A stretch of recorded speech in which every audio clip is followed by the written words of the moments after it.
Hello, students. So, how is preparation going on? As I am out of station for a few days, and I am helping you by this short videos, and hope you will get a good marks and you will get ideas how you have to write the answer.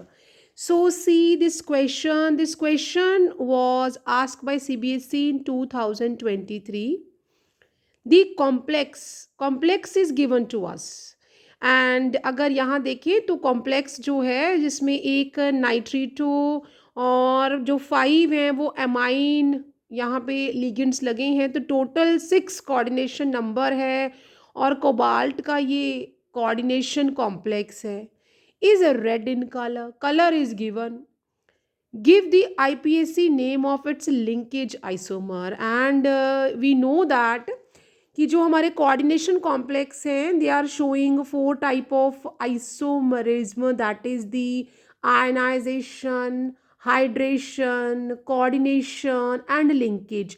Linkage means the ambidentate ligand. Ambidentate ligand जो कि मैंने अपने previous video lectures में भी post किया है कि a ligand which can attach to the central metal atom और give the lone pair to the central metal ion और atom by any of its atom.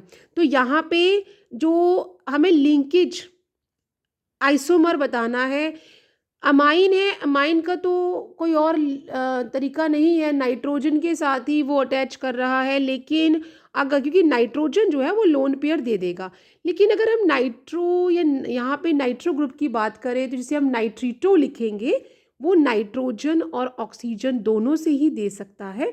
तो हम इसका फर्स्ट ऑफ ऑल मैं इसका जो कोऑर्डिनेशन कॉम्प्लेक्स है वो बनाऊंगी, फिर मुझे इसका आईपीएससी नेम लिखना है। तो इसका जो कोऑर्डिनेशन कॉम्प्लेक्स जो कि इसका लिंकेज आइसोमर बनेगा वो कैसे हो जाएगा, तो जब भी हम लोग कोई भी कोऑर्डिनेशन कॉम्प्लेक्स लिखते हैं it should be written in a brackets, ठीक है। तो कोबाल्ट सेंट्रल मेटल एटम तो वही रहेगा, एमाइन भी वैसा ही रहेगा, एमाइन भी एज इट इज़ ही रहेगा, और उसके फाइव यहाँ पे जो एटम या मॉलिक्यूल्स हैं वो इस तरह से आ जाएंगे। और इस जो हमारा कोऑर्डिनेशन कॉम्प्लेक्स है यहाँ पे ये नाइट्रो के साथ अटैच है, ये लिंक कर रहा है।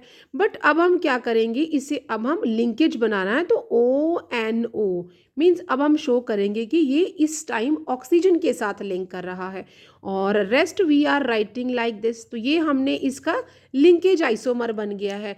तो ये क्या हो गया, इसका लिंकेज आइसोमर, ठीक है, ये इसका लिंकेज आइसोमर बन गया।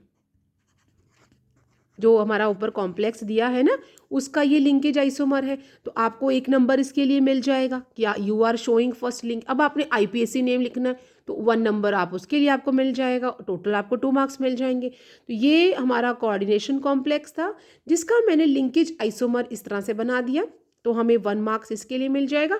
अब हमने इसका आईपीएससी नेम लिखना है, और आईपीएससी नेम आप किस तरह से लिखेंगे बेटा, you are not going to write with coloured pen in your answer sheet, आपने नहीं लिखना है, because I am posting this videos like this, तो मैं इसको थोड़ा सा आपके लिए अच्छा आपको दिखे तो मैं ऐसा इसलिए बना रही, बट आपने पेपर में सिर्फ ब्लू पेन से, जेल और वॉल पेन से लिखना है। तो इसका आईपीएससी नेम कैसा हो जाएगा, दैट इज़ सबसे पहले हम क्या करते हैं अल्फ़ाबेटिकली लिखेंगे, और ये क्या है, ए है, ठीक है, और ये क्या है, नाइट्रीटो है।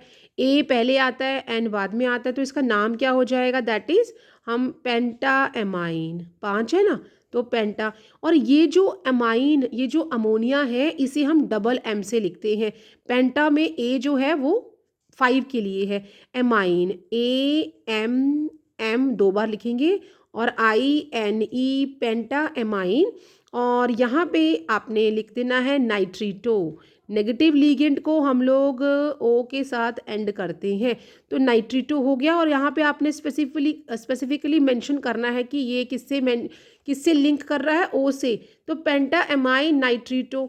अब आपने कोबाल्ट, ये कोबाल्ट का जो है हमारा कोऑर्डिनेशन कॉम्प्लेक्स है, और यहाँ पैरेंथेसिस में हम इसका क्या लिखेंगे, ऑक्सीडेशन नंबर। ऑक्सीडेशन नंबर हमें निकालने के लिए क्या करेंगे, तो मुझे नहीं मालूम है, हम एज्यूम करते एक्स है, प्लस एमाइन के ऊपर 0 चार्ज होता है, 5 से मल्टीप्लाई कर देंगे, प्लस नाइट्रिटो के ऊपर -1 का चार्ज होता है, प्लस बाहर 2 क्लोरीन भी हैं और उसके ऊपर भी -1 का 2 के साथ, तो ओवरऑल चार्ज ऑफ 0 है। x प्लस -1 और -2 तो क्या हो जाएगा, that is -3 equal to 0, which implies x equal to +3। तो यहाँ पे क्या आ जाएगा, third penta amine nitrito O cobalt, और ये क्लोराइड, ये साथ में ही है, नीचे नहीं लिखना है, क्लोराइड। तो जो बाहर हमारा जो प्राइमरी बैलेंसी होती है या काउंटर आयन होता है, हम उसके नंबर मेंशन नहीं करते हैं, तो इसका आईपीएसी नेम क्या हो जाएगा, that is the pentaammine nitrito O cobalt chloride. तो इस तरह से ये जो हमारा कॉम्प्लेक्स है, ये इसका लिंकेज आइसोमर हो गया। आईपीएसी नेम लिखना हो तो हमें ऑक्सीडेशन नंबर निकालना पड़ता है। ऑक्सीडेशन नंबर निकालना है तो आपको इसको एक्स एग्ज्यूम करें, आपको पता नहीं है, और अमाइन के ऊपर 0 का चार्ज होता है, नाइट्रिटो के ऊपर -1 का, और यहाँ पे भी -1 2 है। तो इस तरह से इसका 3 नंबर आ गया और हमने यहाँ पैरेंथेसिस में लिख लिया है। जो भी है वो रोमन भाषा में लिखा जाता है, और ये पैरेंथेसिस में इस तरह से लिखा, और क्लोराइड। तो इस तरह से ये इसका आईपीएसी नेम हो गया, और 1 मार्क्स आपको लिंकेज आइसोमर लिखने के लिए और 1 मार्क्स उसका आईपीएसी नेम लिखने के लिए। So see you in next video soon and with the more questions of the previous year, and don't forget to subscribe my channel.